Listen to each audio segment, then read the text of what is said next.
I hope everybody's having a good night tonight. Thank you for joining us. My name is Danielle Butler, and I run an online bakery called the Bite Size Bake Shop. We have been around since 2013, and I work mostly out of my kitchen at home. We started making bite-sized treats, think like baked by Melissa size, because it was something that wasn't readily available. And my kids would take one bite out of a standard size cupcake or cookie and they would not finish it. So I said, I'm going to just make things that are smaller. And it was a nice way to get a variety of flavors without committing to a whole piece of cake or a pie or whatever it was. So now jump forward to 2021. We do just about everything: standard size cupcakes, regular occasion cakes, royal icing cookies. And last year we jumped into the hot chocolate bomb market with both feet. So it's been a long learning curve. Things kind of exploded last year and hot chocolate bombs took off. So I'm going to share with you a few of the tips that I have learned along the way. I see that some folks are maybe working alongside.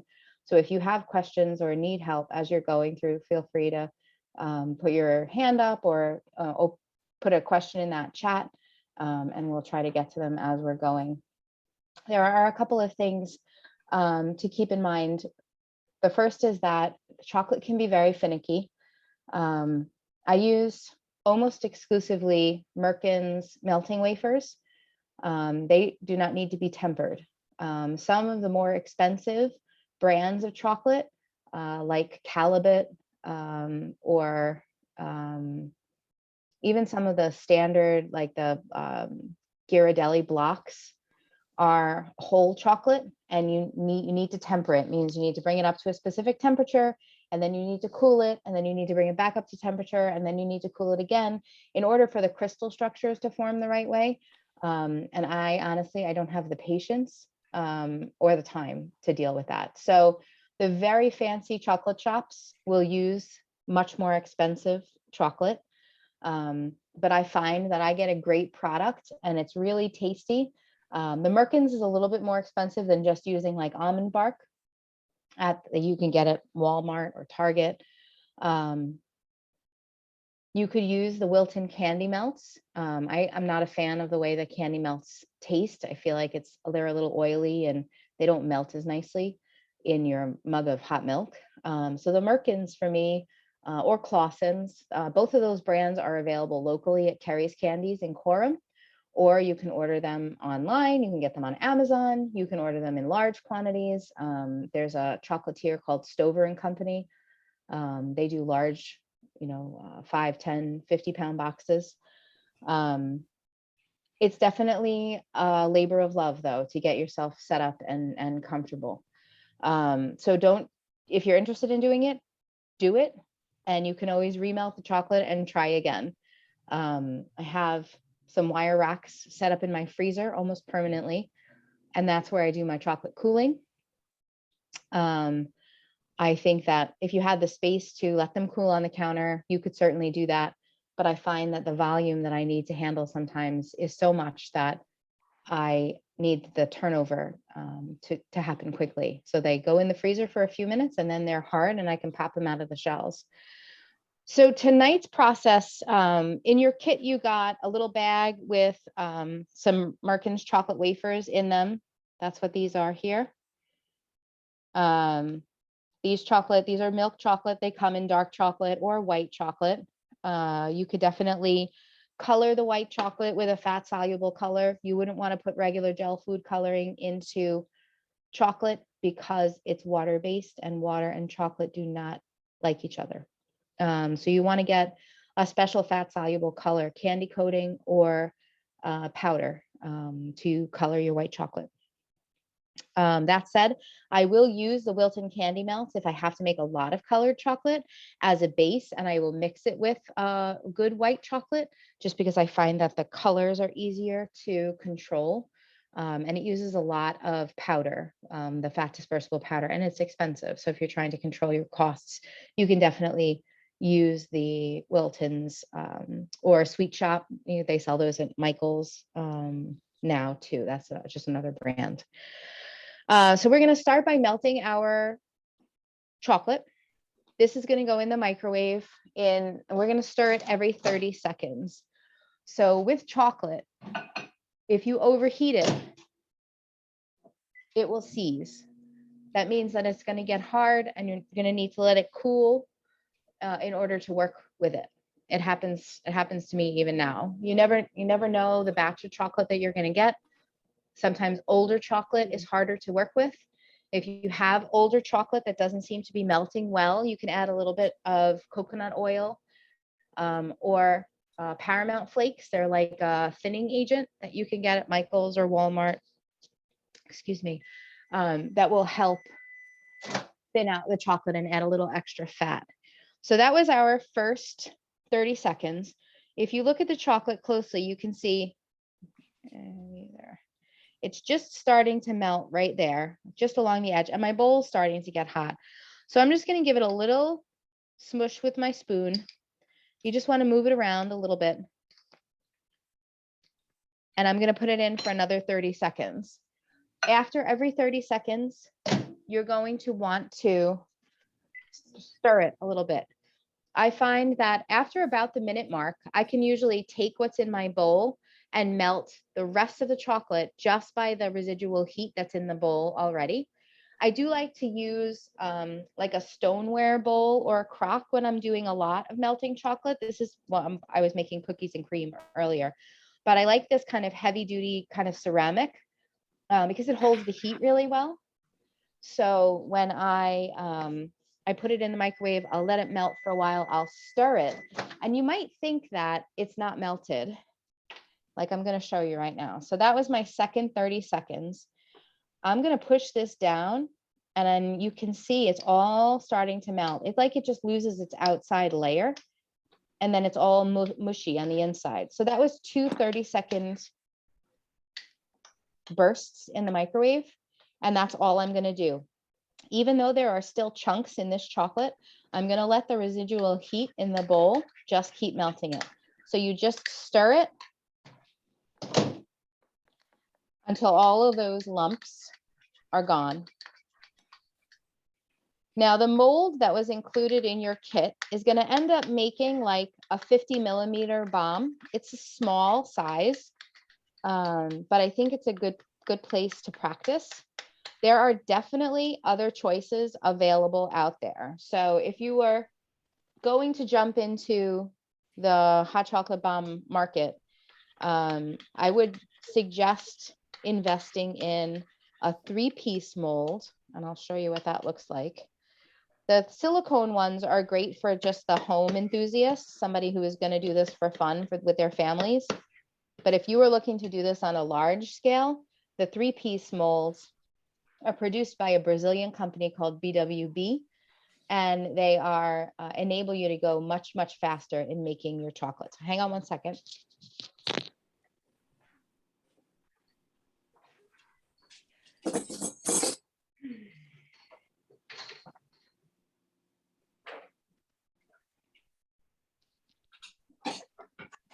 Now, lost my earbud. Now, don't mind my mess here because I was using these earlier, but it's called a 3-piece mold because it comes with 3 pieces. There's a top, a bottom, and then these little silicone liners that go into your places. So after we do the silicone molds, I'll show you how the 3-piece molds work. But if you are struggling with the silicone molds, because they can be a little bit tricky, I'll show you how the 3-piece ones work as well. They're a little bit more expensive. Only certain places sell them. You have to order them online. But in my opinion, they're worth every penny. So this is our silicone mold. It's all connected. There are some schools of thought that say you should cut your silicone mold into individual pieces. And I find that I don't need to do that for this size. But if I were going to do a larger 70-millimeter, this is a 50, so that would give you another 20. It would be about that size difference. I would cut these into individuals just so you could handle them a little bit easier. With the way that this silicone mold is so small, by the time we get all of the chocolate in, you'll be ready to almost do a second coat. With the larger ones, they take longer to coat. So then it's to your benefit to cut them so that you're working with one at a time and you don't get, you know, your chocolate doesn't solidify before you're able to get it all on there. So you can use a silicone brush or just a tablespoon. I try to take about a tablespoon of chocolate, and I'm going to put a tablespoon of chocolate, a little less than a full tablespoon in each cavity. And will do 2 at a time. And I'm just going to use the back of my spoon to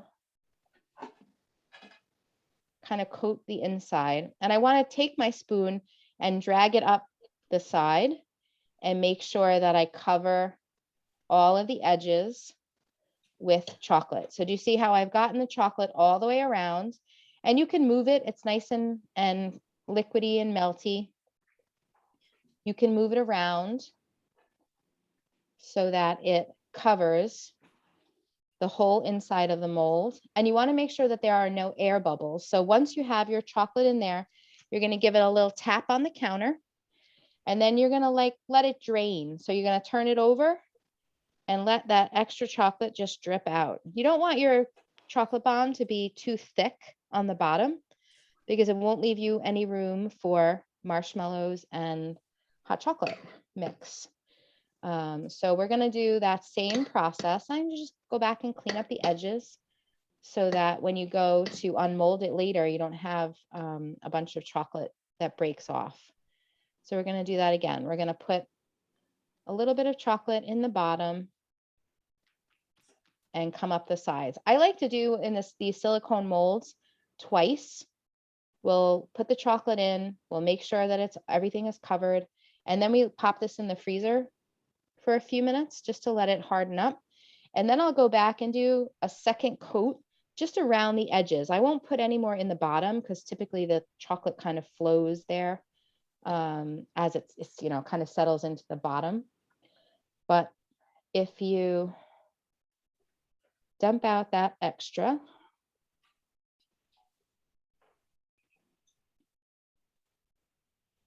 I like to put a piece of parchment down on my workstation. And when I'm doing a lot of chocolate bombs, like today, I must have made 600 chocolate bombs. I had saran wrap all over my counter and my oven. I just saran wrap the whole counter so that as I'm working, I don't have to worry about the mess. And at the end, I just take all the saran wrap off and I throw it away. And it's such an easier cleanup than getting those little bits of dried chocolate off of your counter, which if you've done this before, you'll realize that you'll find chocolate everywhere. It gets into every little crack and crevice, and you'll be finding chocolate for days. But if you do the little saran wrap trick, it helps keep your counter and your workspace a little bit cleaner. So I'm going to do these last two and make sure that all of my sides are covered. And when I do these, pop these into the freezer, I do like to put them on top of a little cookie sheet or a plate so that I can put them upside down. And that will prevent, again, the chocolate from pooling at the bottom. And I'm just wiggling that extra chocolate off. And I'm going to clean up my sides. So not perfect, doesn't have to be. I'll show you how to clean up the seams in a second. So I'm just gonna pop these in the freezer. Hang on one second.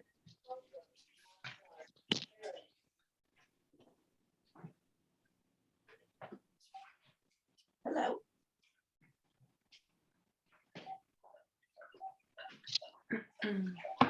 And I have a set that I did and it's set already. And I'm going to show you what the second coat looks like. So in this set, I'm going to go back in. You see around the edges here, it's kind of broken off a little bit. What? Question? Yeah. Go ahead.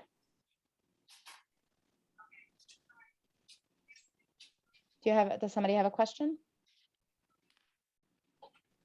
No? Okay.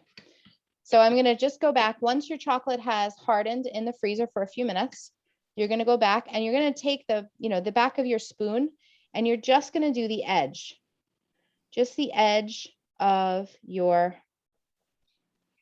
bomb. You don't want to put any more chocolate in the inside, in the middle. You just want to give another coating to that, the sides, because the seam is where you're going to join it to the other side, and that's going to be your weak spot. So we put a little bit extra chocolate right around the edge, and then we're going to put that in the freezer again for a few minutes. And you're really just providing some more strength and stability so that when you go to unmold them, they don't shatter on you.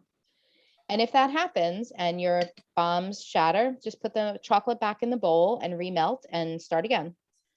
You'll get a feel for how much chocolate you need to use, what the inside needs to look like. You shouldn't need more than 2 coats. 2 coats should be enough chocolate. And you just want to kind of cover any of the weak spots or the thin spots, the spots that look like they could use a little bit of shoring up. So typically 2 coats is enough to do that. So 2 coats all around the edge, and then you would put this in the freezer to cool. And I have one that I already finished with 2 coats, so I can show you what that looks like.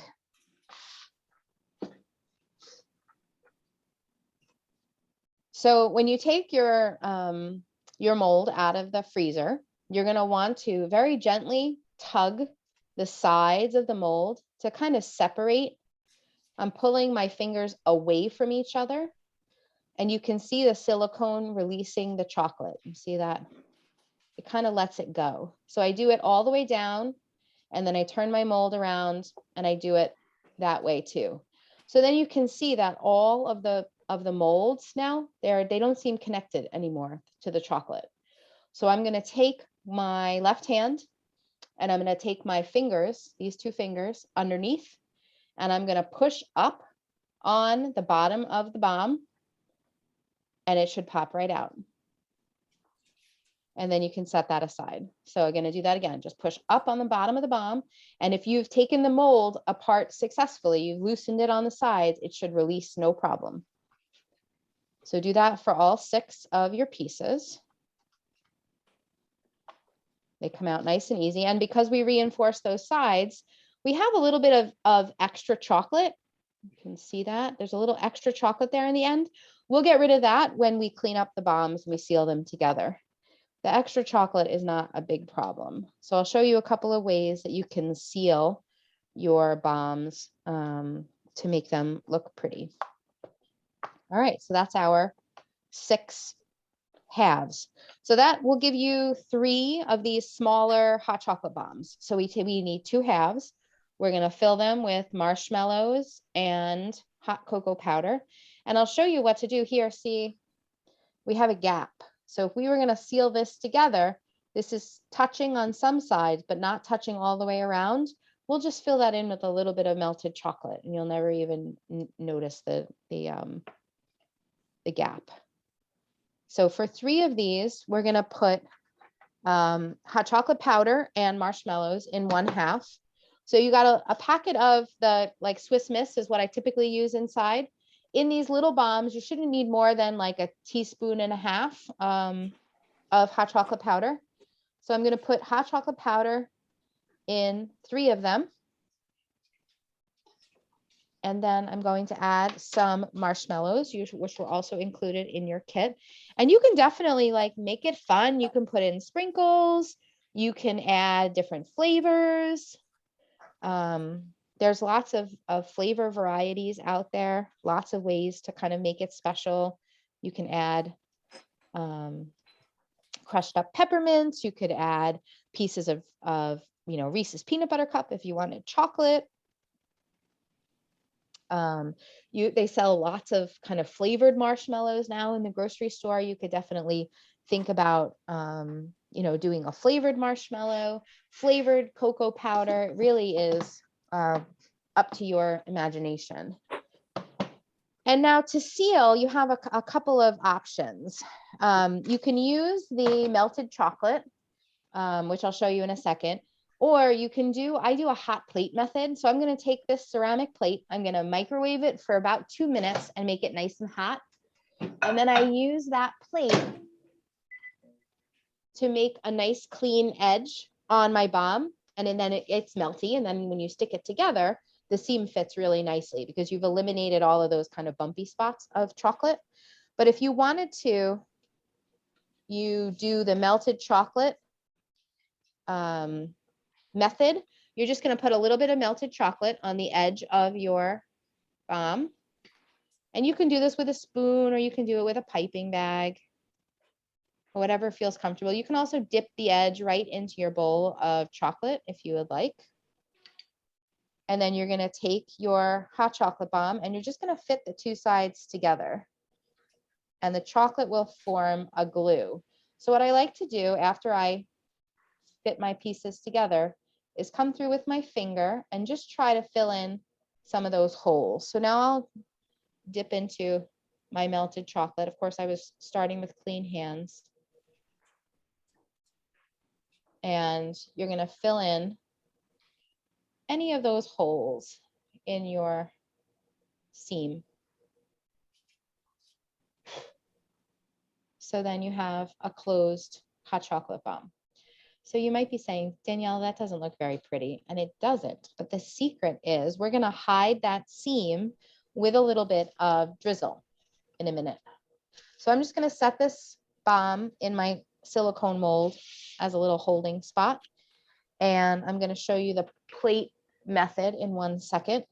While my plate is heating up, are there any questions about what we've talked about so far? Has anybody tried this, is working on it right now? Are you in process, or have you been successful in making a hot chocolate bomb? We'll see soon. Awesome. All right. Good stuff. Good stuff. I have it in the freezer, so we'll see. All right. Eating the plate. There's a question, how far in advance can you make them if you wanted to gift them for Christmas? The nice thing about hot chocolate bombs is they have a very long shelf life, as long as you're not using wet ingredients inside. So you could make them weeks ahead of time. You could make them now and they would be fine for Christmas and beyond.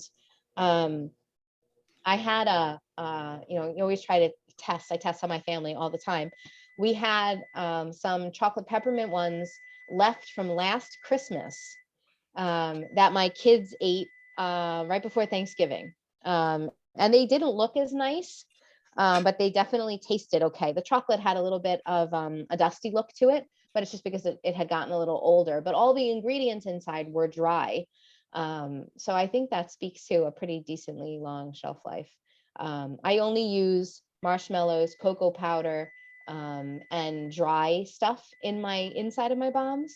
If you had, I know that some people use, they'll do like liquid centers or alcohol. Some people put alcohol inside, or they'll put like they'll make a bomb like this small size, and they put alcohol in here, and then you put it inside a bigger one. And that would only have a very short shelf life, like 2 weeks, I would say, and those should be stored in the refrigerator. The name of the company that makes the 3-piece mold is called BWB. I would not suggest keeping the regular hot chocolate bombs in the fridge. Typically, the chocolate and the marshmallows, the dry stuff, is all shelf stable. So I usually say put it in a cool spot in your pantry, keep it out of direct sunlight. You don't want to expose your chocolate to weird temperature swings, because if the chocolate heats up and then cools down or heats up again, then you get that chocolate bloom. That's that dusty look that happens. Again, it doesn't affect the way that it tastes, but it doesn't look very nice. The BWB mold, if you Google 3-piece round mold, you can find them in 50, 60, 70. You can find them even in bigger sizes. The ones that I sell are typically the 70. So, it's a bomb. It ends up being about, 3 centimeters. It takes about 12 ounces of milk to melt all the chocolate, and it's a big mug of hot chocolate. But you can Google, I'm going to put it here so everybody can see it, BWB. And the serial number is 9812.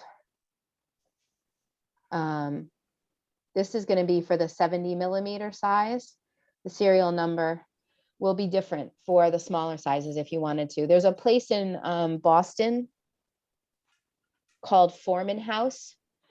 She's a candy company.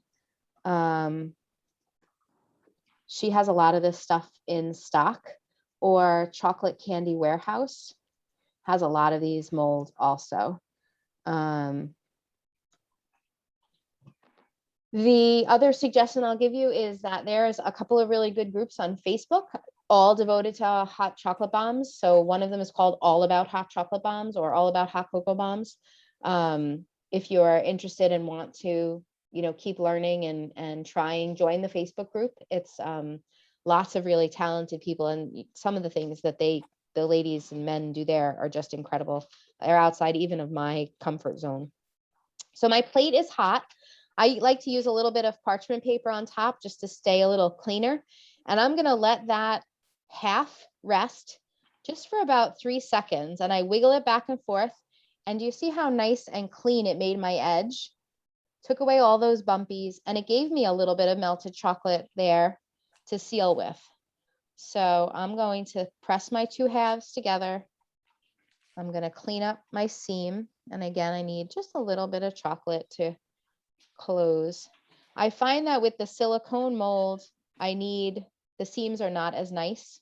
And this is just my comfort level is, I'm sure if I use the silicone molds more, I would be more comfortable with them. I do almost exclusively for sales use the 3-piece mold.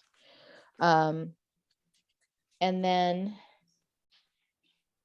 you get that beautiful finish. So there's number 2. So there's our second one. I'm going to go ahead and melt my 3rd half. And I told you I would show you how to hide the seam. I do like to keep my decorations pretty simple, and I would encourage you to think about who's going to be consuming your hot chocolate bombs when you are going to be adding things to them. So I don't like to put big hard sprinkles in my hot chocolate bombs. I think they could be a choking hazard. So if you buy one of those sprinkle mixes at Michael's or Joann's, and they have those very large balls or the long, hard, kind of metallic looking sprinkles, those aren't going to melt in your mug. And just warn your people to be careful when they drink. You don't want that to kind of go down their throat and then somebody to choke. So I keep my sprinkles on the small size. I do a lot of kind of holiday related, so we're in, we have lots of flavors. We do Get him. a vanilla, a chocolate, cookies and cream. We do a dark chocolate. We do a Grinch. We have a rainbow, salted caramel, peppermint. And some of it is just figuring out what flavors you want and what you're interested in doing and figuring out, do you like it sweeter? Do you want it not so sweet? How do you balance the flavors? There's lots of choices. Can you use sugar-free chocolate? Is there one I would recommend? So sugar-free chocolate can be really difficult. I did try a couple of sugar-free chocolate brands last year, and I did not have great success with them. They were hard to melt, and they were hard to stabilize. So the chocolate brands that I have had the most success with that are allergen friendly, they are not sugar-free, but they are dairy-free or nut-free. The brand I like the best is Oh Nuts. Again, I'm not sugar-free. I wasn't able to use and successfully make bombs that were sugar-free. Chocolate chips don't melt and restabilize the same way that melting chocolate does. So if you had a bag of sugar-free chocolate chips and you tried to melt them and use them to make hot chocolate bombs, you would find that your chocolate would not get hard again the way that it is in chocolate chip form, because the fat content of a chocolate chip is different than the fat content in your chocolate, your melting chocolate. So that was the difference. I haven't tried many of the sugar-free chocolate brands. I did because I had such a poor experience with the sugar-free chips that I had, but I also haven't had much call for it. People don't tend to order that. I did do a decent number of vegan chocolate, and like I said, the Own Nuts brand, you have to order online. It's more expensive, but it worked the best from a melting perspective.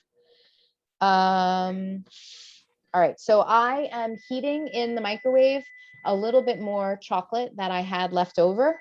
I put it into a piping bag, and that is going to be the drizzle that I am decorating with. This is, it's pretty warm, so I'm just going to massage it and help it kind of melt all the way through. I'm holding it closed on the top end so that it doesn't explode on me. I haven't yet figured out how to make this a neat process. I do tend to make fairly ginormous mess. How was it? And she said hi. And then when you go to drizzle, you want to make sure that the hole that you cut in your bag is not too big. If your hole is too big, you're going to get a big splotchy line, and I find that that doesn't look as pretty. So if you have a small hole, your chocolate will flow nice and evenly. And the trick to drizzle is you just want to move very quickly back and forth, right? So I like to start off of the bomb, and I'm just going to move back and forth. And it hides that seam. And they look beautiful when you're done. So you, once the chocolate sets, you can pull them out of there, break off the extra chocolate. You could also turn those, put those on an upside down cupcake pan and drizzle them that way.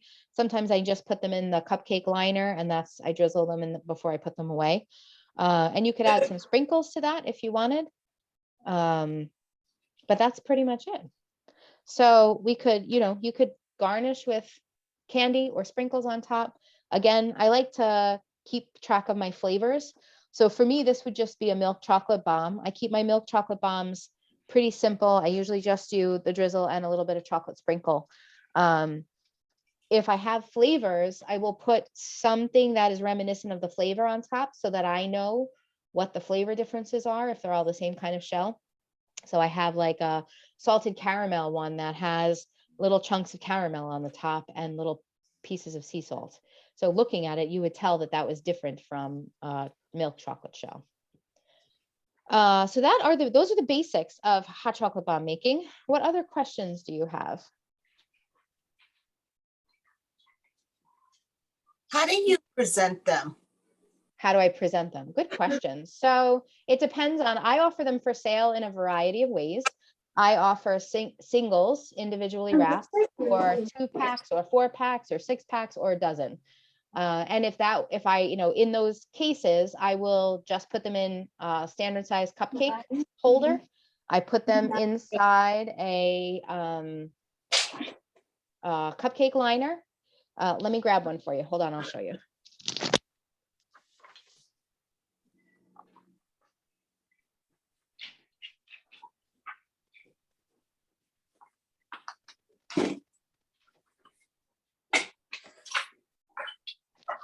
So these are some that I wrapped to be favors for a party. So this one is a single. I like to put it in a 9-ounce cup. It's got a little cupcake wrapper. And then I just include a little tag with the instructions on how to make it. And there's lots of that available on, you know, if you Google, or you can download a file from Etsy. And then that's my Grinch bomb in there. And then I have a cookies and cream one too. Fairly simple. I've done them fancier with a little bit of paper shred in the bottom. We've done two, you know, you could make a mix pack, and you know, the cupcake holders are great for that because it holds everything in place. Thank you. Sure. Other questions? You have any questions?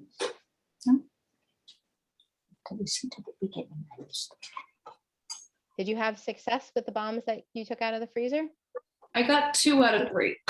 All right, that's good. That's a good start. Upside, I got to eat the broken one, so that was. Always a benefit. Always, And and I'm that's a fan also of the chocolate on the table because I've been eating that too. awesome. But it came out a little cockeyed. It's not like the greatest. Yep. And I did make a hole in one. I think I squeezed it a little too hard. Yeah. So you definitely, you just practice. It's just practice. And then, the more you practice, the better they'll turn out. But everybody likes eating the mistakes. So nobody will ever say like, I mean, "No, I don't put want some that of the chocolate back. Any other questions?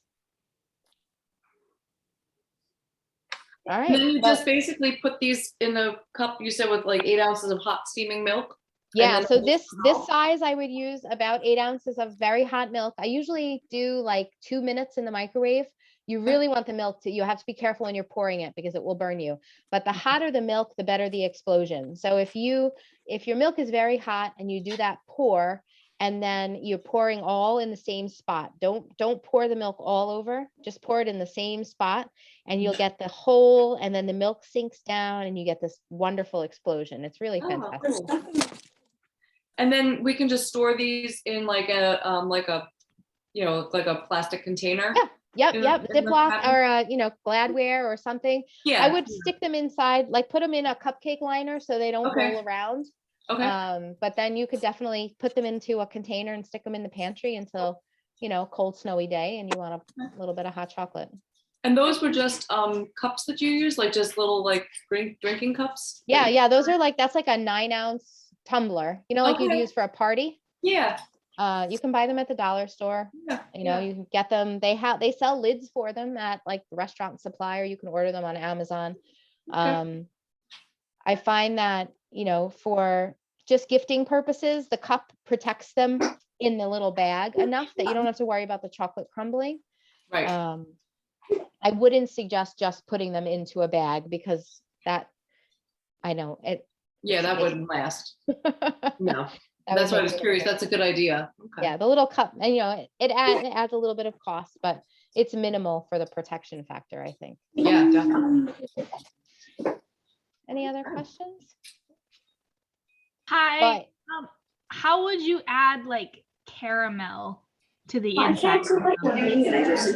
So caramel is one of those things that you have to be careful with in terms of your shelf life. So you could cut up pieces of caramel candy. I have had good success with like a caramel filled Hershey Kiss or a Rolo, and you can introduce the caramel that way. You could also use the little caramel bits if you chop them up, but the caramel bits don't melt all the way, so you have to stir a lot. So if you use the chocolates that already have caramel inside, they've done the work for you of kind of liquefying it. But your shelf life on those are going to be shorter than the ones with just the dry ingredients. So just keep that in mind as you're, gifting them or hanging on. Okay, thank you. Sure. Other questions? Thank you. I do think the library likes to see your creations. If you've had a good result, you can always email your pictures to Amber and the adult department. She likes to keep track of what everybody's working on. Or you can post them at the Bite Size Bake Shop on Instagram or Facebook. We'd love to see your creations. We do have a pretty active Facebook community. So if you are on Facebook, you can like us. Again, we're at the Bite Size Bake Shop, or on Instagram at _Bite Size Bake Shop. And that is all I have for tonight. Are there any other questions before we? One more? No? All right. Do you have a question? No, any questions? You have a question? Well, I just wanted to say thank you. Oh, well, thank very you. much. Thanks for joining us. You're not needed. All right. you were all set, I think. If you have any questions, feel free to reach out. You can email, I'm Danielle at the Bite Size Bake Shop, or shoot me a message on Facebook or Instagram. And I hope you had a good time and will join us for our next session. Yeah, definitely. Thank you very much. Thank you. You're welcome. Thanks, guys. Have a good night. You too. Bye-bye. You as well. Thank you. Is that recorded now that you could reference back? I believe so. Well, this part is recorded, but